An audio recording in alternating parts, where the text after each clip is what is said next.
السلام علیکم۔ امید ہے سب دوست خیریت سے ہوں گے۔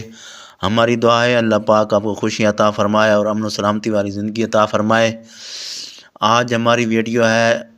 نماز کے ٹائم کب شروع ہوتا ہے اور کس ٹائم نماز پڑھنی چاہیے،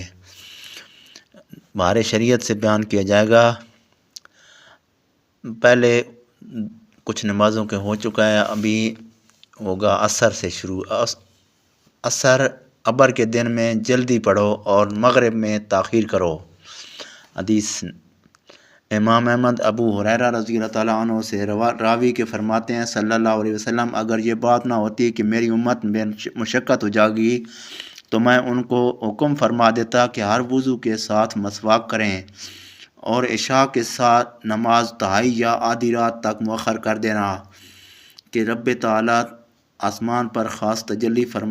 رحمت فرماتا ہے اور صبح تک فرماتا رہتا ہے کہ ہے کوئی سائل کہ اسے دوں، ہے کوئی مغفرت چاہنے والا کہ اس کی مغفرت کروں، ہے کوئی دعا کرنے والا کہ قبول کروں۔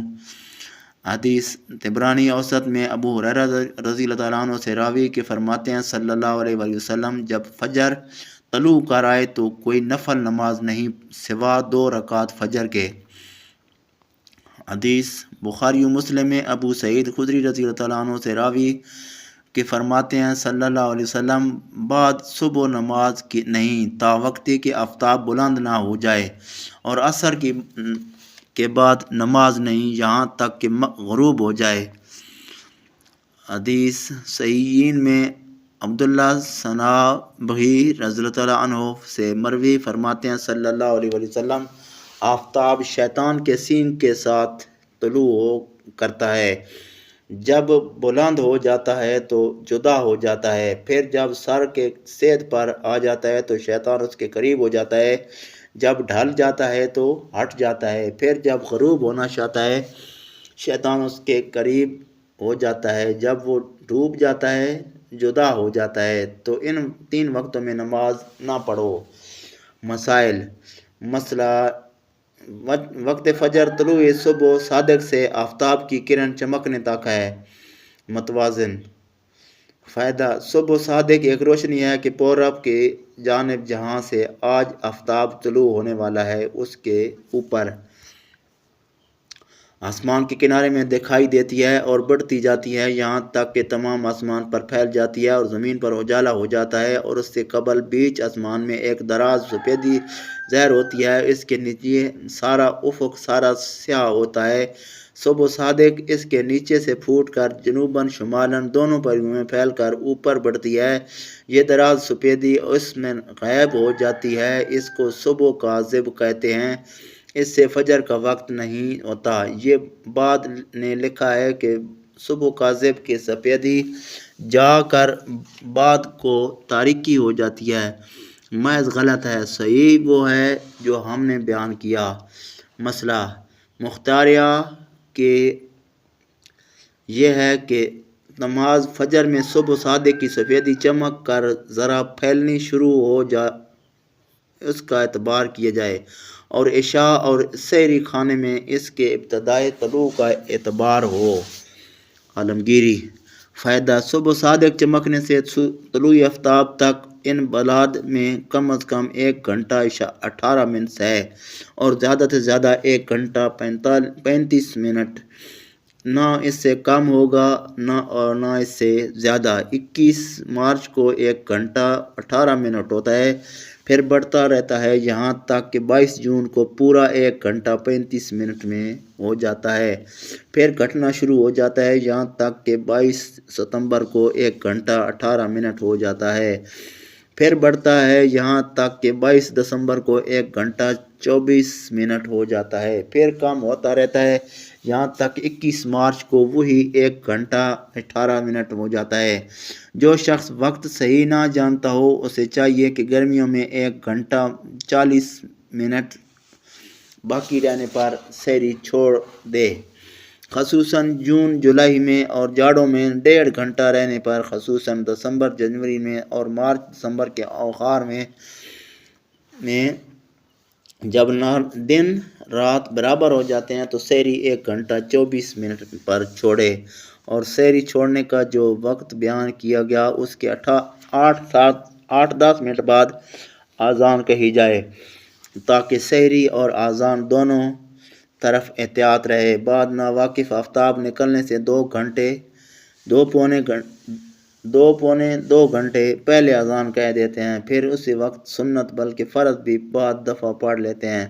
نہ یہ اذان نہ ہو نہ نماز۔ بعد نے رات کا 7واں حصہ وقت فجر سمجھ رکھا ہے، یہ ہرگز صحیح نہیں۔ ماہ جون اور جولائی میں جب کہ دن بڑھتا ہوتا ہے اور رات تقریباً 10 گھنٹے کی ہوتی ہے، ان دنوں تو البتہ وقت صبح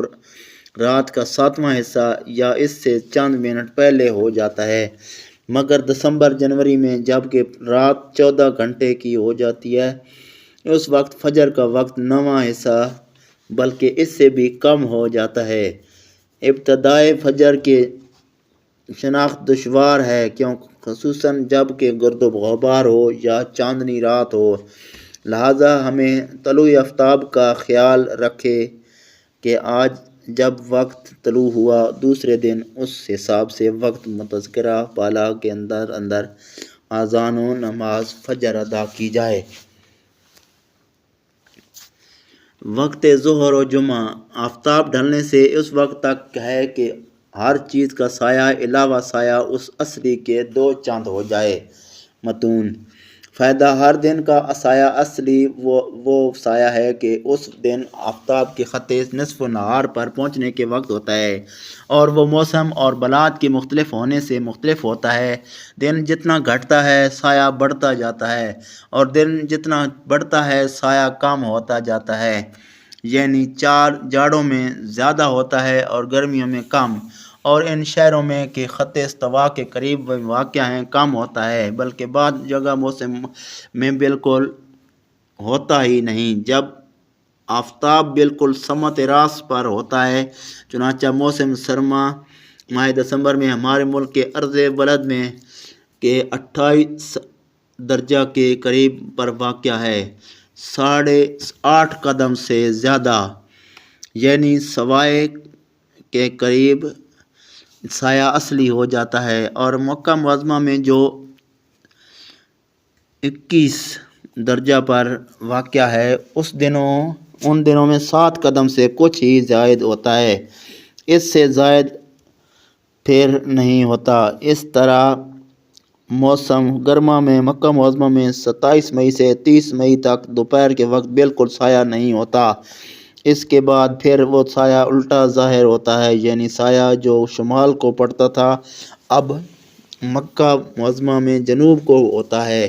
اور 22 جون تک پاؤ قدم تک بڑھ کر پھر گھٹتا ہے، یہاں تک کہ 15 جولائی سے 18 جولائی تک پھر معدوم ہو جاتا ہے، اس کے بعد پھر شمال کی طرف ظاہر ہوتا ہے، اور ہمارے ملک میں نہ کبھی جنوب میں پڑتا ہے نہ کبھی معدوم ہوتا ہے، بلکہ سب سے کم سایہ 22 جون کو نصف قدم باقی رہتا ہے۔ فائدہ آفتاب ڈھلنے کی پہچان یہ ہے کہ برابر زمین پر ہموار لکڑی اس طرح سیدھی نصب کریں کہ مشرق یا مغرب کو اصلاً جھکی نہ ہو۔ آفتاب جتنا بلند ہوتا جائے گا اس لکڑی کا سایہ کم ہوتا جائے گا، جب کم ہونا موقوف ہو جائے تو اس وقت سایہ خط نصف نہار پر پہنچا،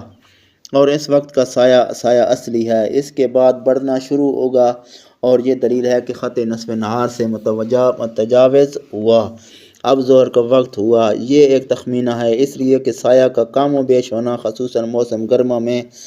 جلد متمیز نہیں ہوتا۔ اس سے بہتر طریقہ خط نصف نہار کا ہے کہ ہم ہموار زمین میں نہایت صحیح کمپاس سے سوئی کوئی سیدھ پر خط نصف نہار کھینچ دیں، اور ان ملکوں میں اس خط کے جنوبی کنارے پر کوئی مخروطی شکل کی نہایت باریک نوکدار لکڑی خوب سیدھی نصب کریں کہ مشرق یا مغرب کو اصلاً نہ جھکی ہو اور وہ خط نصف نہار اس کے قاعدے کے عین وقت میں ہو جب اس کی نوک کا سایہ اس خط پر منطبق ہو۔ ٹھیک دوپہر ہو گیا جب بال برابر پورب کو جھکے، دوپہر ڈھل گیا، ظہر کا وقت آ گیا۔ وقت عصر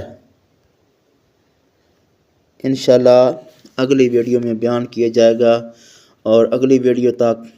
اجازت دیجیے۔ اللہ حافظ۔